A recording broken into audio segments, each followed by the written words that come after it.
Alright, this is Kima Yamara, and I am re-uploading this video since the last one's quality was terrible, with the fast forwarding being all, I don't know. So anyways, I used the fake out, but he was faster since I run adamant. But I'm able to survive the pursuit, and I hit him with a U-turn, but after life orbs, we both go down. And he sends out his Staraptor, and I send out my Hydreigon. Now I didn't know if he could outspeed me if he was scarfed, since I'm max speed scarfed. But he can't. He told me he wasn't even scarfed afterwards, so whatever. But now he sends out his Heatran, or what I think is a Heatran at the time. So I switch out into my Bennett, and he takes the Focus Blast. But then I see Night Days, so I know that's a Zoroark. So now I'm going to come back in with my Hydreigon and KO that thing. So there I go, and I finish off that and continue on. So now that his Zoroark's KO'd, I don't have to worry about that thing tricking me. And he sends out his Cresselia, but I go to my Milotic. And he goes for the T-Wave, which didn't bother me at the time, because I figured a defense boost. Alright. But now he sends out his Togekiss when I was expecting the attack. And then he Air Slashes me, and I get the Parahacks. And well, to put it simple, this is just going to be a large portion of me getting hacked to death. So now that I proceed to get the hacks just all over me. He goes for an Aura Sphere that time, since he just got the hit flinch, and he was kind of feeling mad about that. So I'm able to get a recover, but really all this is doing is delaying the inevitable.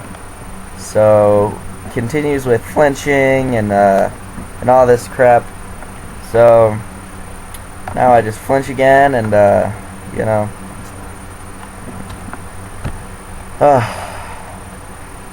and this was a pretty frustrating part of the battle, but I think I switched this next turn so that I can use my Milotic as fodder or something at the next battle, or later on the battle.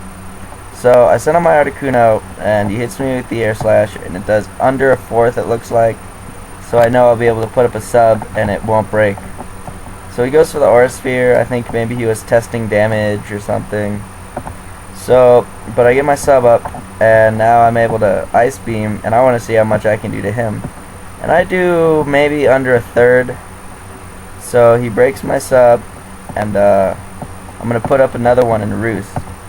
So now I'm not really scared of his Togekiss anymore, since I know my Articuno can take hits from it and KO it when it doesn't even have attack EVs. So his Heatran puts up a substitute, and this really caught me off guard. At this point, I was completely, didn't know what to do. I was just, whatever. So he goes for the Fire Blast and breaks my sub, which later on that actually benefits me, him using Fire Blast. So I can't even break his sub, so I switch out to my Milotic, figuring fodder so I can get a free switch in, but he misses. So I'm hoping after leftovers I might be able to take one attack, and he goes for Earth Power, and I survive with 12 HP, but the Parahacks comes in and keeps me from being able to do anything.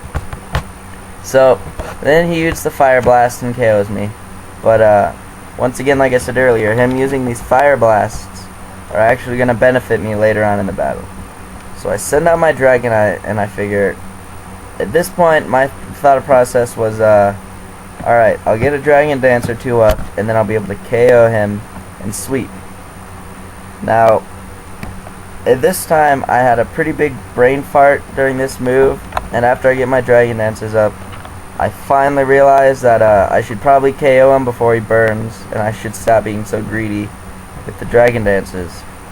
So I go for the Fire Punch, but I forgot that he got Flash Fire, so now I just powered up his Heatran a ridiculous amount. So I go for the Dragon Claw now, knowing not to hit him with a Fire Punch, and his substitute goes down, and he KOs me pretty easily. So there goes my Dragonite, but I send out my Hydreigon, hoping that I land the Focus Blast, but it misses, and he explodes. He told me that he had to run out of Fire Blast PP, so that's where all those Fire Blasts came to benefit me. And it didn't even KO me. So now he sends out his Togekiss, and I just go straight to my Articuno, knowing that I've got this thing beat. So he goes for the Aura Sphere, and I take that, you know, easily. And now I think I put up another sub, because I know he's switching for sure. And here's his Cresselia. Now, I didn't really know what move his Cresselia was going to use. I didn't know if it was going to even have an offensive move. And so he goes for the Calm Minds. I figure he's just trying to get to the point where he can break my subs in one hit. Because I'm fairly sure that he couldn't as of right now. So I just roost to get to full and Toxic Stall. And he gets more Calm Minds up. And I just go, I think this turn, I use Ice Beam to just see how much damage I do. And since he's got the Calm Minds up, I do very little, especially for having no attack EVs. So he's just going to keep Calm Minding, and I'm just going to keep Ice Beaming. But I figure at this point, all these Calm Minds of his are actually going to give me an upper hand, since it's going to help Toxic rack up a lot more than it would have if he went straight to attacking maybe after 2 or 3 Calm Minds. So he finally goes for the healing move, but it heals him about half. But at this point, Toxic's racking up to where in a few turns, even after his healing move, he won't be able to recover. He won't be able to survive. So he can break my sub with one attack now. So I'm hoping I can just keep putting up substitutes until he gets KO'd from Toxic. Now he goes for another Ice Beam and breaks my sub instead of healing. So this turn he gets taken out. So after that he's lost his Cresselia, and I think at this point Togekiss is his only Pokemon left. And instead of running or whatever, I guess he decides to just see how things play out. But he can't even one-hit KO my subs, so I figure Articuno's got this in the bag. So now I just roost, and then I'm going to put up the Toxic, and I'm just going to Toxic Stall him out for the rest of this battle.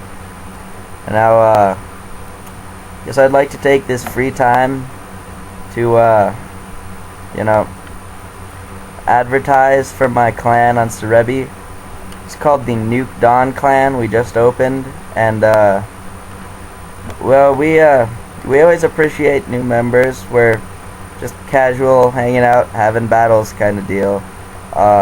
We don't have enough members yet to do wars, but hopefully it won't be long till we can make a war team. And I guess that's about it for the clan advertisement. So now I've got Toxic up, and I'm roosting and subbing, and just this whole wash, rinse, repeat cycle of stalling out his Togekiss. So now really you just sit back and watch the stall war play out. I'm fairly sure I said this before, but I'm re-uploading this video from last time because I used Camtasia to fast forward, and that, instead of speeding up for some reason, had just ended up skipping out clips, so the quality of the video looked terrible. So now that I've re-recorded and all that, I'd like to say, you know, I would not recommend Camtasia to any of you. I mean, sure, the screen recording is nice, but if you've got to fast forward, then your video is pretty much ruined.